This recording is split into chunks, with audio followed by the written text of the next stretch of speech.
back bend, but if you've got you can use your block if you want, or you can roll your towel or blanket and just do this little chest opener with the shoulders.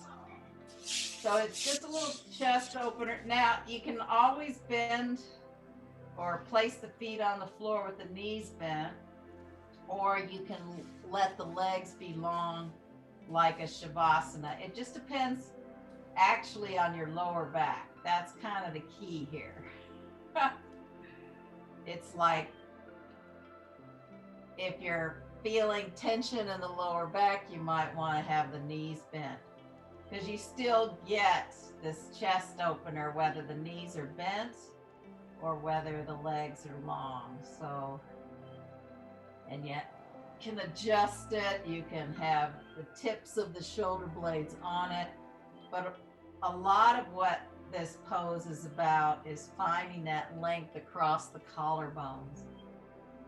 And also because we have a tendency to roll forward in our shoulders, this often helps open the shoulders. So you can, I think we'll do a nice little breath practice of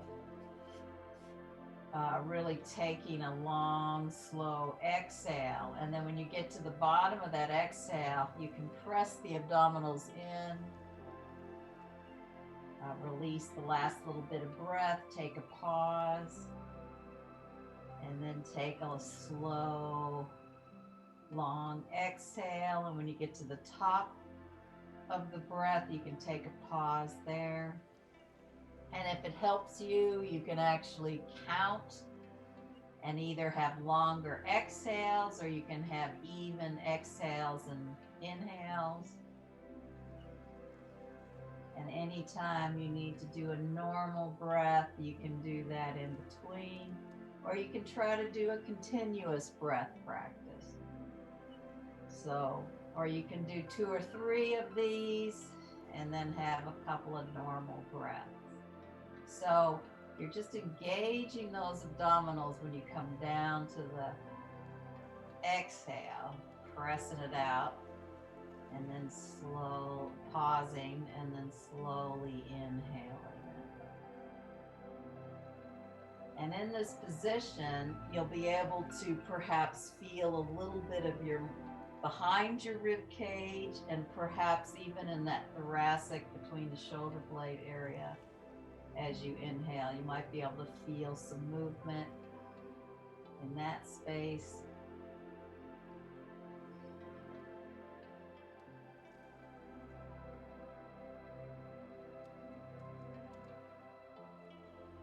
And then really letting the arms fall into gravity and lengthen across the hands.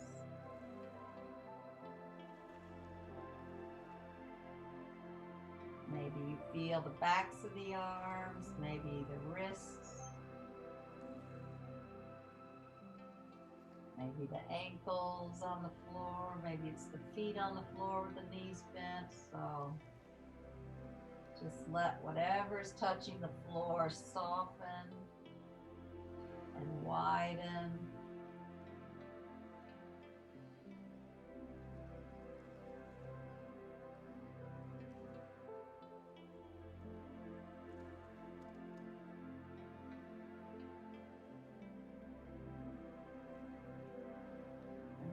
Slowly release the breath practice, and for a second you can just bring your feet into standing, and then we'll do a little stretch where we place the hand on the floor, and then you can press into that elbow away from the armpit, and then you can press towards the armpit. A bit of a wrist stretch and a bit of a shoulder stretch, a bit of a tricep stretch. Just because you have that blanket to move the shoulder blade in and out of as you press the elbow. And then take the opposite hand. So I was doing my left arm, take the opposite hand put that down and then press it away from the blanket and then press it towards the blanket.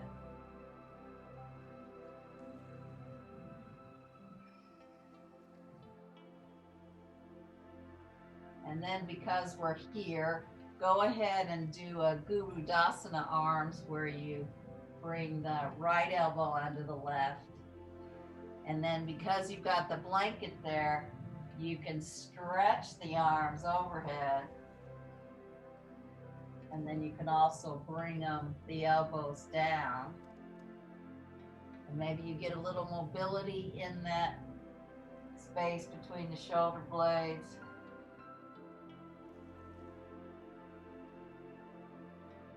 And then release that side and bring the left elbow under the right and stretch away.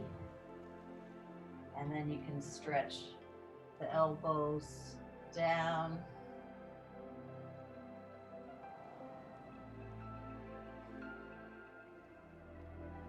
And then release the arms and then just roll to take the blanket away and come down to lying on your back with your feet bent.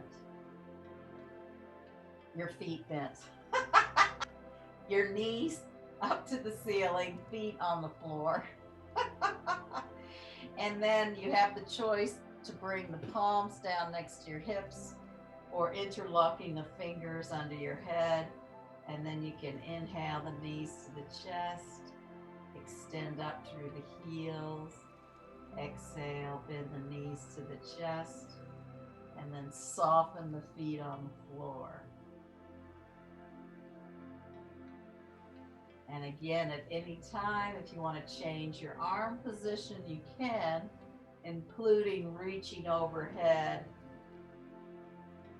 thumbs pointing down, really extending through the palms face each other.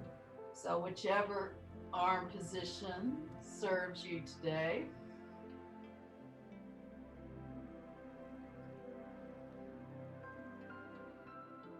And you're really pressing through the heels to open up the backs of the knees. And if you need to go, lower than 90, you can do it that way. So we're just trying not to put stress on the back here. This really helps because you're not putting any stress on the lower back. You're really focusing in on those abdominals. And then do 2 more.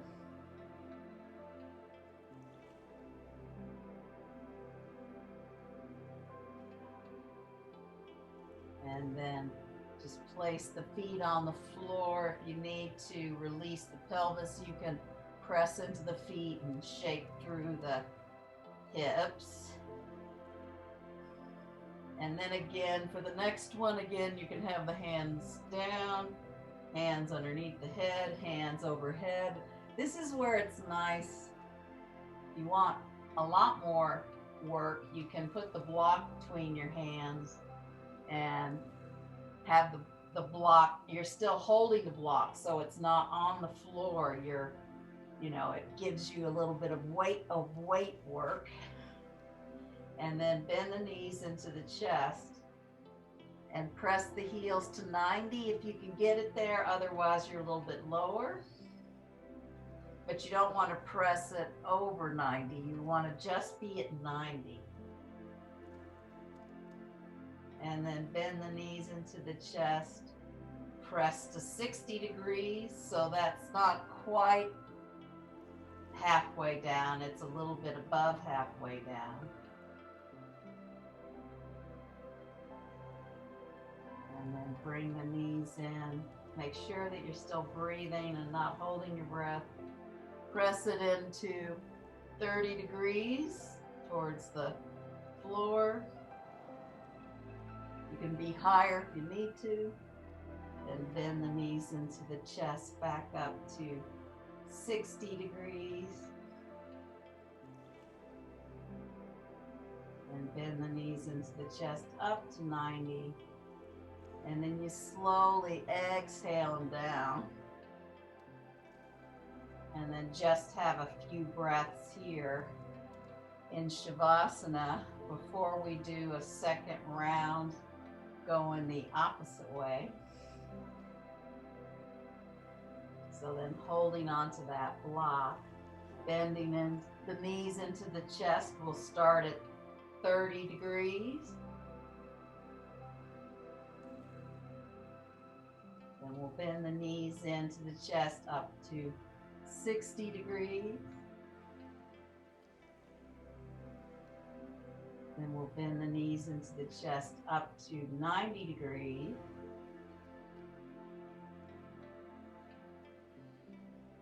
Bend the knees into the chest back to 60.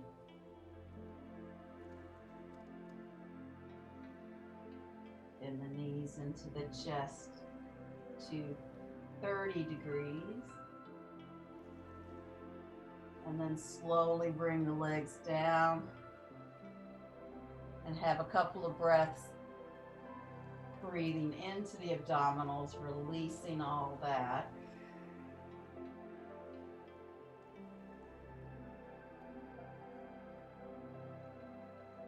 And then roll over to your side and come into, just tuck the toes under and walk the hands forward and just drop the chest to the floor with the sit bones up, stretching through those shoulders. And it also helps soften through the abdominals as well.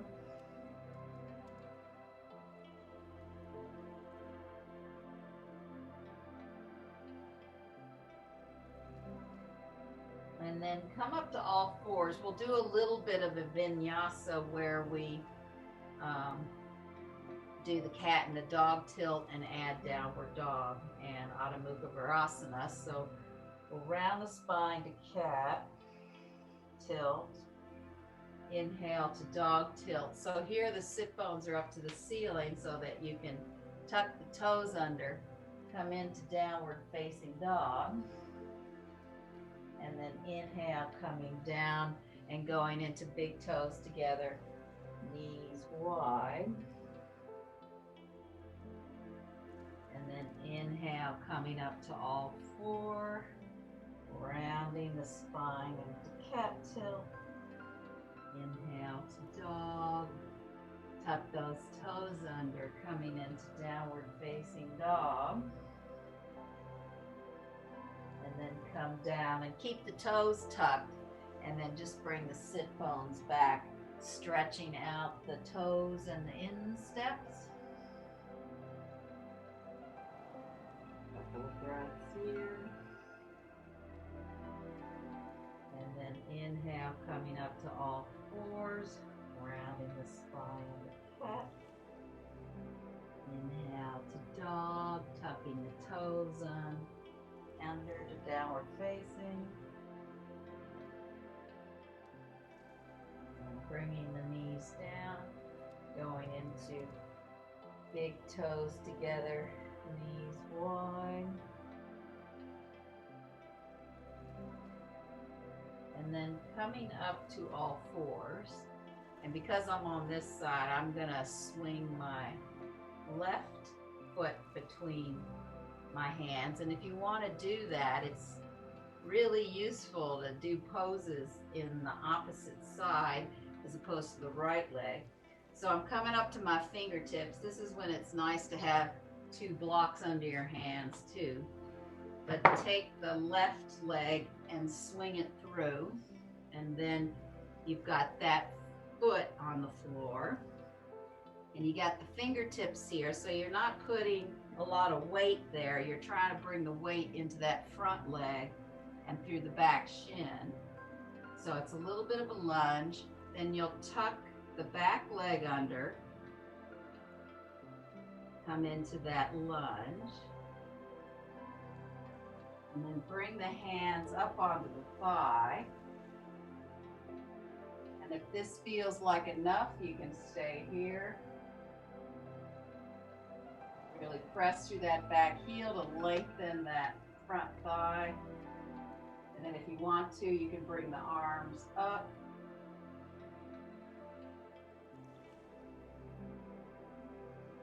then bring the hands down to the thigh. Drop the back knee. Place the hands down and swing that leg back. And then we'll bring the other leg through. So I just put my fingertips up and swing my right foot between the fingertips. And so you're trying not to put a lot of weight there. And then you're starting to go into the lunge, bringing those, oh no, sorry. First, extend through the back foot. And then bring the hands up.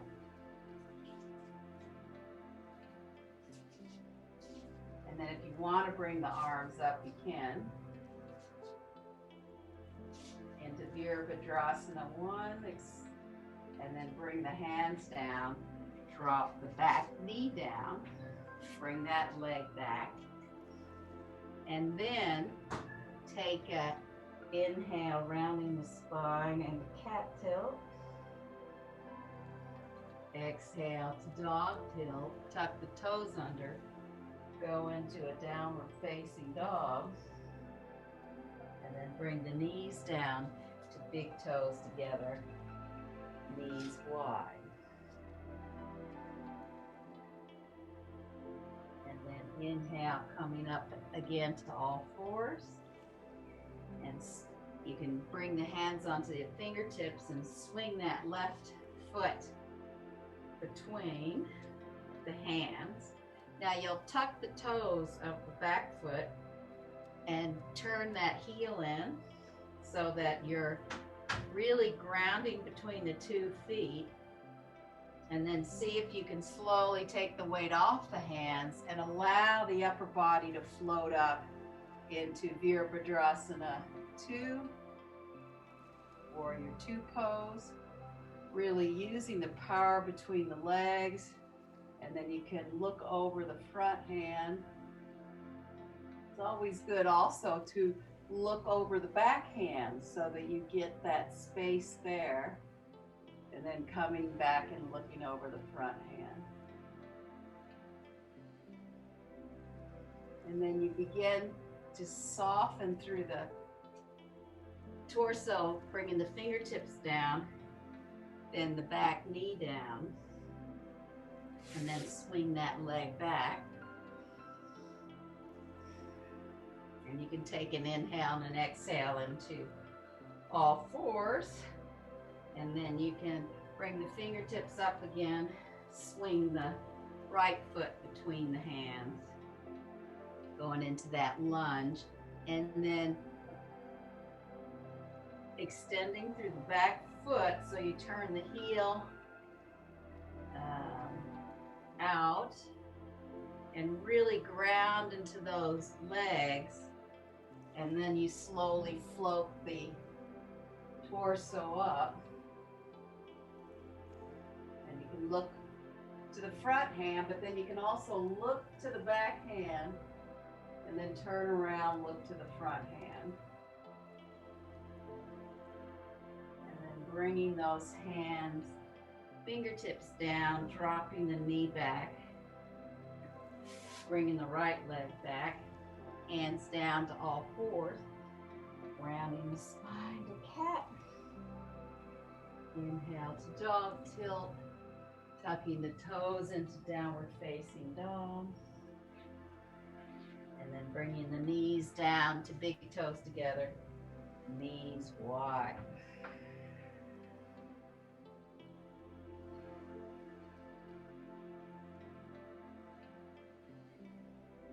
Again, inhale, coming up,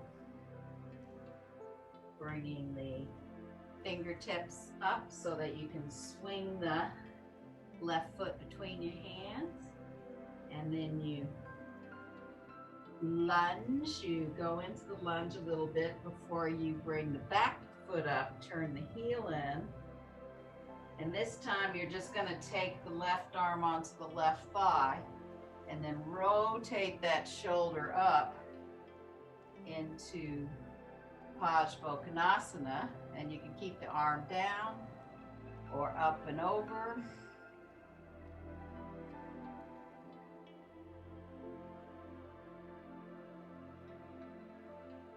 This is a real power pose. A lot of strength in the legs here. And then you bring the arm down first, rotate the torso around so you can bring the fingertips down, drop the back knee, and then swing that leg back. And you can take an inhale and exhale with palms down on the mat before we go into the second side. So then you bring fingertips up again to swing that right leg between your hands, and then you tuck the back foot so that you turn the heel in a little bit, and then as you stabilize, you bring the full right forearm on the thigh, and then the arm can stay long or up and over.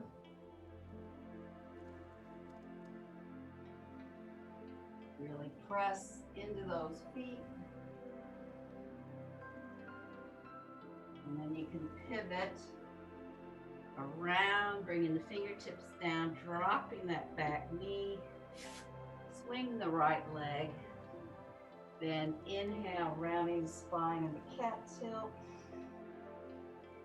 Exhale into dog tilt, tucking those toes into downward facing dog. And then you can bend the knees down, go into big toes together, knees wide. Couple of breaths here.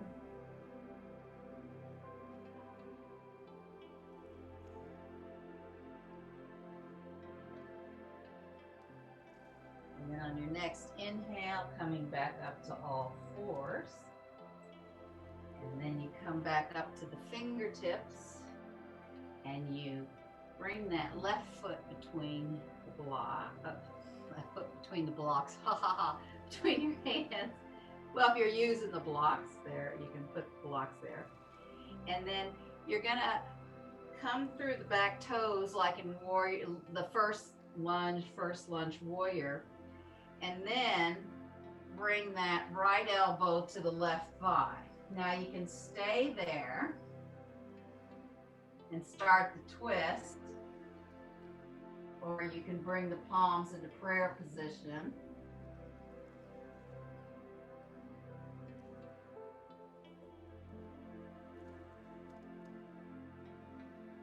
And then you can slowly bring the fingertips back down, drop the knee down, swing the leg behind you.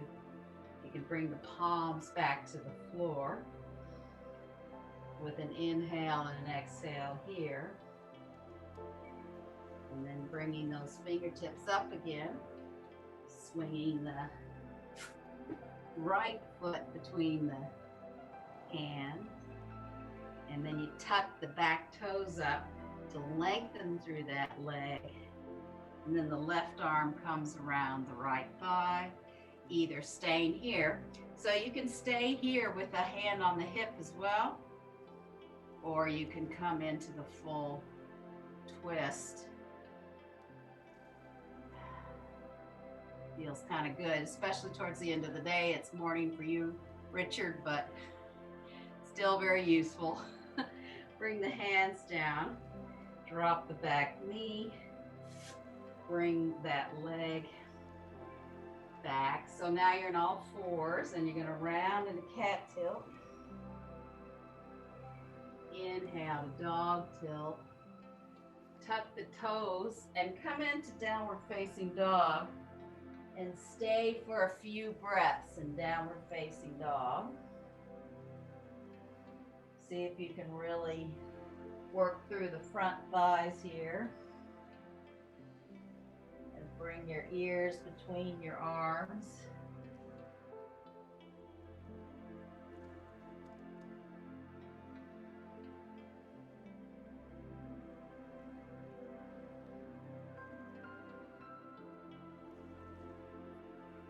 And then come come on down to big toes together, knees wide, couple of breaths here.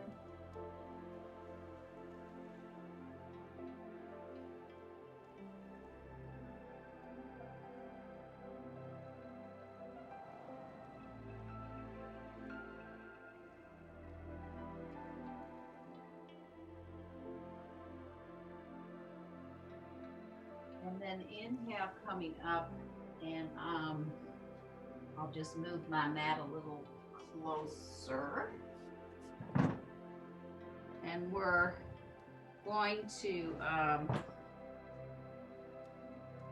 come into, you might want something to sit on. So the possibilities of sitting, we'll do this pose a couple of times, but the possibilities are sitting on a block, cushion, a pillow, or even a folded blanket,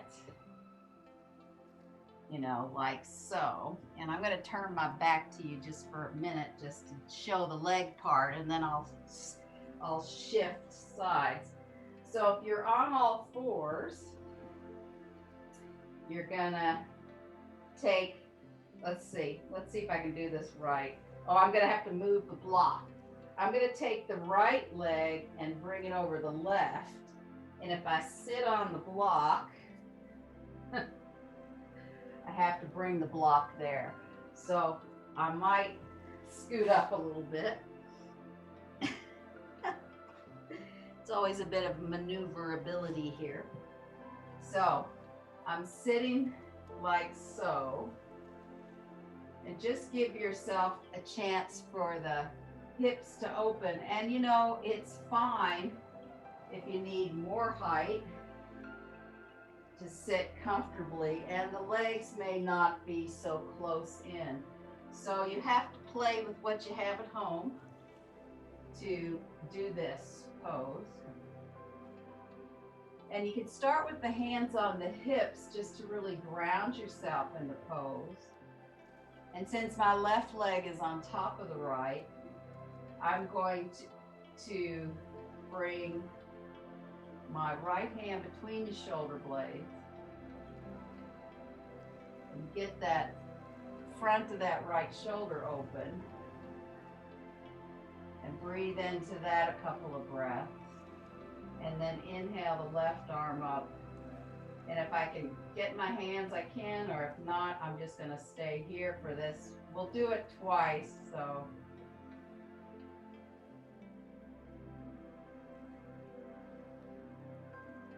And then release the arms.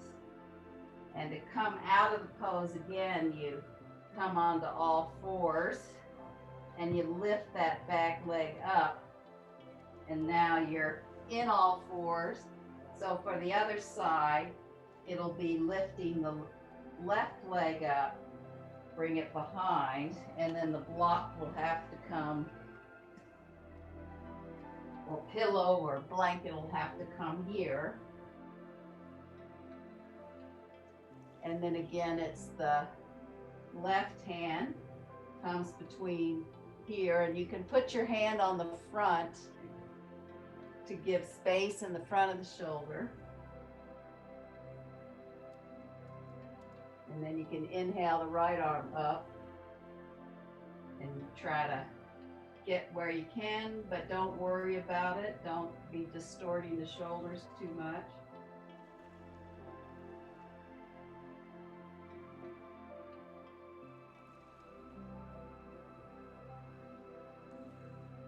And then release the arms, and we'll do it a second time. I'll turn around the other way. So this time you can keep using the block or the pillows or whatever you need to sit on, or you can do this sitting on the floor. So we'll go back to all fours, lift the right leg up, bring it behind. Now you can, if you can sit between the feet, you can do that. If you want to sit on the foot, you can do that. So whatever your body is capable of doing. And then again, it'll be the left arm I have the left leg on top, so the left arm comes behind, and then the right arm comes up. And you might be able to get a finger, but it doesn't matter. You can use a belt. You can also just put one hand on the neck and the other one wherever it opens up on the between the shoulder blades or a little bit lower. So the aim is that you don't have to try to distort yourself to grab the hands, like, you know, moving the neck around and doing funky things. And then release the arms. And then again, it's coming forward where you lift that right leg up again. And so now you're in all fours again. And then you lift up the left leg. And you can either sit between the feet, sit on the block, or if you want to sit on that heel, you can sit on that heel. Good massage on the heel. And then it'll be the right hand comes behind. And then inhale the left arm up. And by doing it twice, you might find you get a little bit more range.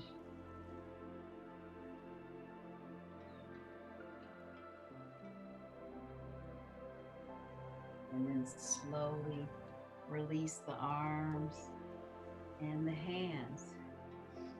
And then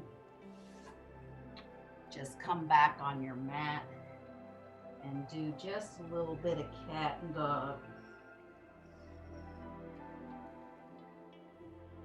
To release the back if anything, any kind of tension built up there.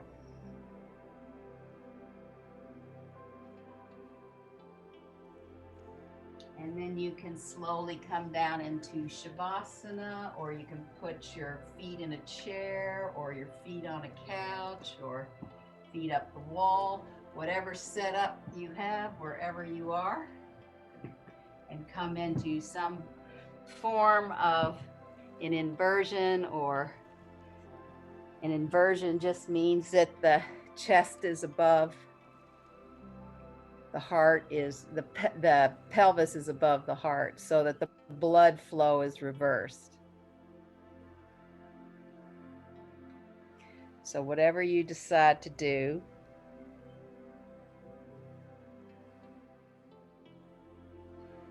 just begin to slowly close the eyes, soften the breath.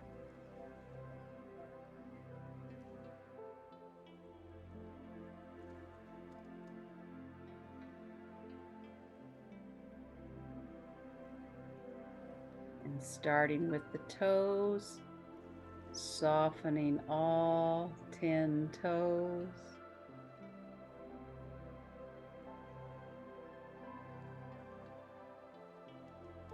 And then see if you can feel all those bones in the feet, all those metatarsals, all those little bones. See if you can feel all those bones in the feet begin to soften. They have a little more space in them.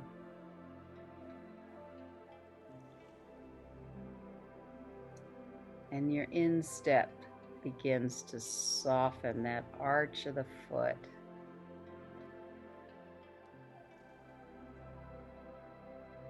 The tops of the feet are softening. The heels soften.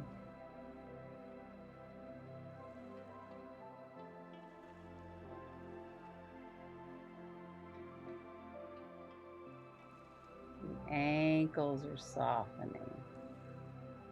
And you've got, front of the ankle, sides of the ankle, and the back of the ankle.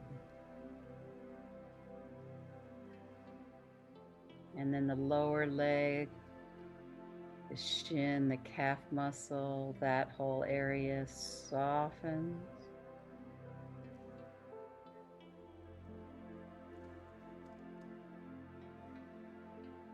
Front of the knee, back of the knee, sides of the knee are softening.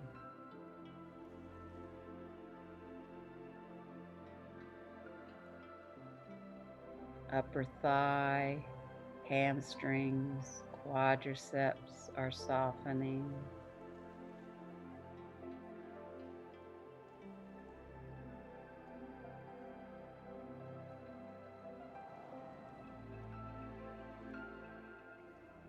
And the thigh socket where the legs meet the pelvis, that whole area softens.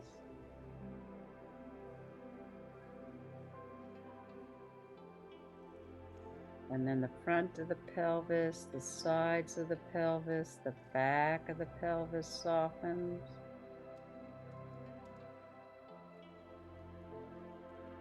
The whole sacrum is widening as the tailbone softens and lengthens.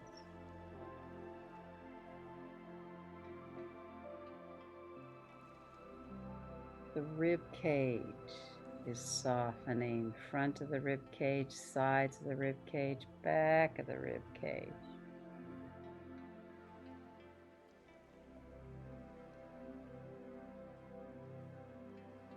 Upper chest, sternum area softens, and the collarbones widen out to the tips of the shoulders.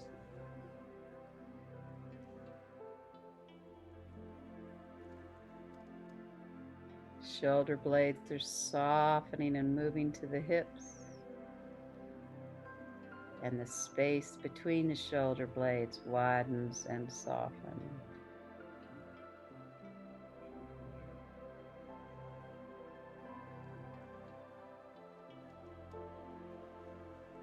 So the front, top, sides of the shoulders are all softening.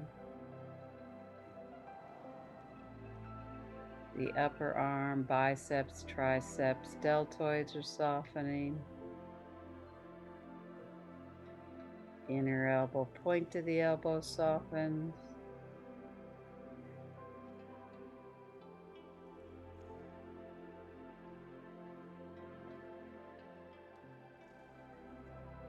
And your forearm softens.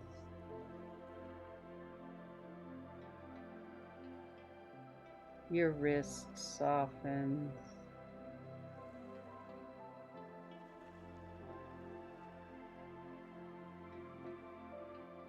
And your hands are soft and the fingers are in that natural curl.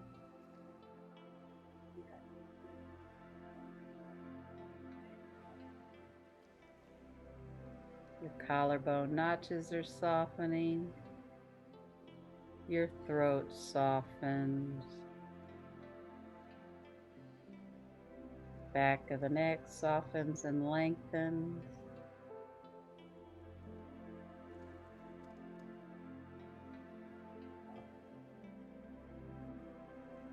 Base of the head is softening.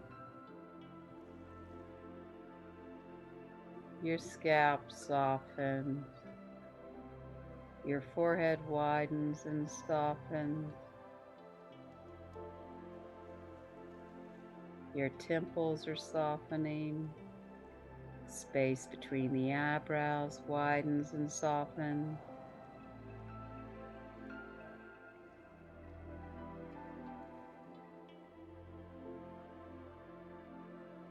Your eyeballs rest into the eye socket. Your cheeks are softening. Your jaw softens.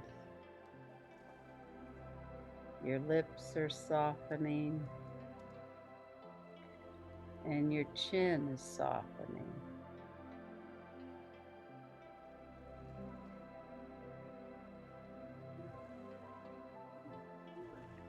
And your breath is moving in and out of your nostrils. So when you inhale, the warm air comes in, and when you exhale, no, it's the opposite. When you inhale, the cool air comes in. When you exhale, the warm air comes out. I guess it could be cool with the air conditioner.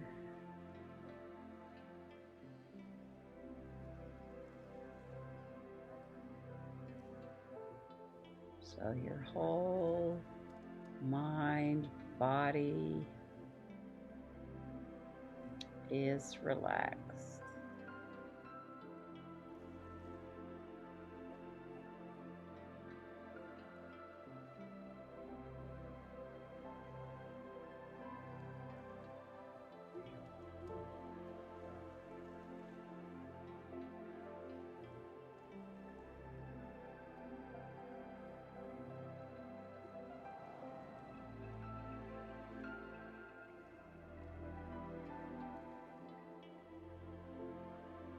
And then slowly begin to deepen your breath, bringing a little bit of movement to your hands and feet,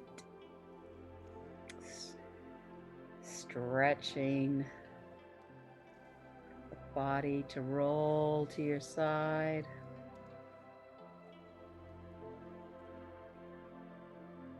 And then in your own time, you can slowly come up to sitting.